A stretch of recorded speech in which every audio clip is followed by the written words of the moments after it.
Akume under pressure to quit SGF role and become national chairman of APC. Welcome country people to Synok Media. Abeg, if you never subscribe to our channel, make you do so now. Make you put on your notification bell. E go ring once we drop updates. Make you like, comment and share our videos. Country people, una go recall the tori when he enter yesterday, say the secretary to the government of the federation, George Akume, don resign, and one Adiza Usman don replace am as the new SGF. Although federal government, through the spokesman to the president, Bayo Onanuga, come up to say nothing like that happen, that na misinformation. I talk am for my previous video, say na somebody dey fly this kite and they must get reason why they push this news into the public domain. Possibly na to get reaction of people, or na to hint people of the next move when government wan do. This story when e dey come now, e dey tell us say the secretary to the government of the federation, George Akume, e dey face pressure to resign from his role, make him take up the national chairmanship of the All Progressives Congress. Following the resignation of Dr. Alhaji Gandoje as the national chairman of the All Progressive Congress APC, pressure don dey heavy on the secretary to the government of the federation, Senator George Akume, make he resign in position and take the position of the national chairman of the ruling party, according to this day tori. Meanwhile, President Bola Tinubu's special adviser on information and strategy, Bayo Onanuga, on Saturday night, he clarify say they not get any change for Akume's status as the secretary to the government of the federation, as in they react to the rumor of Akume replacement. For one brief statement, Onanuga con note say Tinubu currently dey for St. Lucia and he never make any new appointment. The information when they circulate about Akume replacement, he say e dey untrue and that agents of mischief na fabricate am. The presidency con advise Nigerians make they disregard fake news.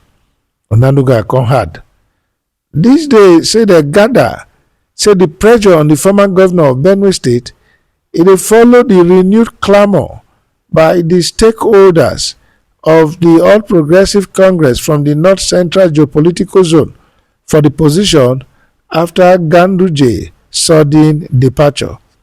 Gandoje resignation, e don lead to the renewed agitation by the leaders of the party from the North Central geopolitical zone to have the office of the national chairman returned to the zone in line with the 2022 zoning formula of the party. The stakeholders then believe say that with Akume experience and track record, na him be the best man for the job. The North Central zone, where Akume come from, he lost the position to Gandoje Northwest after the resignation of Senator Abdullahi Adamu. Im resignation come pave the way for the emergence of Gandoje for August 2023 at the 12th National Executive Committee meeting for Abuja. The former governor of Kano State, he don on Friday announce im sudden resignation from the office. He con dey cite health issues. And because of the resignation of Gandoje, who don pilot the affairs of the party for 22 months, the deputy national chairman North, Honorable Ali Dalori, he can't take over as the acting national chairman of the party in line with the constitution of the party. Dalori go hold fort pending the appointment of the substantive officer by the National Executive Committee (NEC) for December. Una go recall say in spite of the opposition by some groups from the North Central Zone to Gandoje appointment, the party NEC meeting wey dem hold for February, e reaffirmed the appointment and zoning of the office of the party national chairman to the Northwest. Expectedly, with Gandoje resignation some party leaders from North Central dem don go back to the trenches with a renewed agitation for the region to get the seat back. And though Akume never show interest for the position of the APC National Chairman, the report gathers say no fewer than 5 names from the region that they mention them to hide the party highest administrative office. And these names, them na the former governor of Nasarawa State, Senator Umar Tanko Al-Makura, the former governor of Plateau State, Senator Joshua Dariye, former Kogi State Governor Yahaya Bello, Senator Solomon Ewuga, and Senator Sani Musa, who they currently represent the Niger East Senatorial District for the state. Country people, this development of the resignation of Gandoje when he cite health reason, na template to make am look say na him dey comot on him own. If not, from the look of things, serious politicking dey, and all this na alignment and realignment for 2027. APC don take the gauntlet as Oyibo go talk am, and dem come dey strategize to ensure say dem dey set to continue their reign. This thing George Akume, as the tori dey talk, he never really make up him mind to leave in office of SGF for APC National Chairman.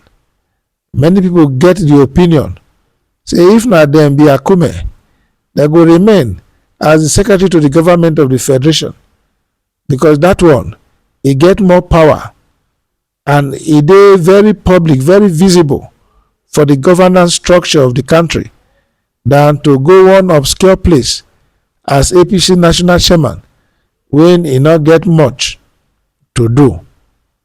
Country people, the option before Akume, I no think say e go give am the luxury to be or not to be. No, if that na wetin the party want, of course they go compel am to accept the position, irrespective of im findings or misgivings about that offer. But wetin una truly think? Akume make him accept am or make him remain as SGF?